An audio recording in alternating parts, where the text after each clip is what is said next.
ಎಲ್ರಿಗೂ ನಮಸ್ಕಾರ.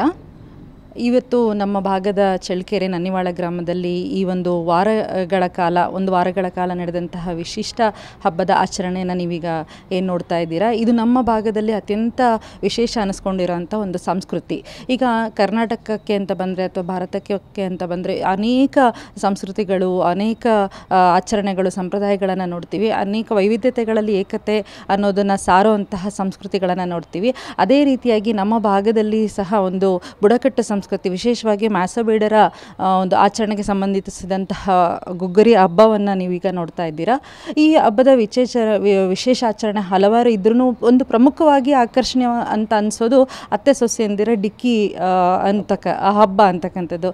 ಏನಪ್ಪ ಅಂತಂದರೆ, ಈಗ ಈ ಒಂದು ದೇವರಿಗೆ ತೆಂಗಿನಕಾಯಿಗಳನ್ನು ಹೊಡೆಯೋದಿಲ್ಲ. ಈಗ ನಾವು ಸಾಮಾನ್ಯವಾಗಿ ಎಲ್ಲ ಕಡೆ ನೋಡಿದ್ರೆ ದೇವರು ಅಂತಂದ ತಕ್ಷಣ ಬಾಳೆಹಣ್ಣು ಕಾಯಿ ತೊಗೊಂಡೋಗೋವಂಥ ಸಂಪ್ರದಾಯನ ನೋಡ್ತೀವಿ. ಆದರೆ ಇಲ್ಲಿ ಆ ಪದ್ಧತಿ ಇಲ್ಲ.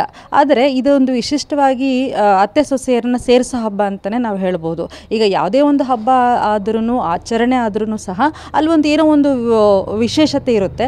ಅದೇ ರೀತಿ ಈ ಒಂದು ಹಬ್ಬದಲ್ಲೂ ಒಂದು ವಿಶೇಷತೆನ ನಾವು ನೋಡ್ತೀವಿ. ಎಷ್ಟೋ ಈಗಿನ ಒಂದು ಏನದು ವಿಭಕ್ತ ಕುಟುಂಬದಲ್ಲಿ ಅತ್ತೆ ಸೊಸೆಯಂದ್ರ ಜೊತೆಗಿರೋದೇ ಕಷ್ಟ ಆಗಿರುತ್ತೆ.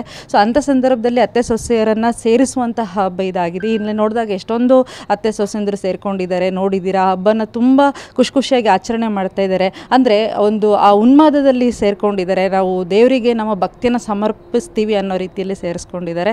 ಸೊ ಹಾಗಾಗಿ ಇದೊಂದು ನಮ್ಮ ಸಂಸ್ಕೃತಿಯ, ನಮ್ಮ ಆಚರಣೆಯ ಒಂದು ವಿಶಿಷ್ಟ ಭಾಗ ಅಂತ ಹೇಳ್ಬೋದು. ಅದೇ ರೀತಿ ಈಗ ಮ್ಯಾಸಬೇಡರು ಅಂತ ಬಂದರೆ ಒಂದು ಬೇಟೆ ಸಂಸ್ಕೃತಿನ ಮಾತ್ರ ಪ್ರತಿನಿಧಿಸ್ತಾರೆ ಅಂತ ಹೇಳ್ಬೋದು. ಅದರ ಜೊತೆಗೆ ಕೃಷಿಗೆ ತೆರೆದುಕೊಂಡಾಗ ಅವರು ಕಾಳುಗಳನ್ನು ಬೆಳೀತಾ ಹೋಗ್ತಾರೆ.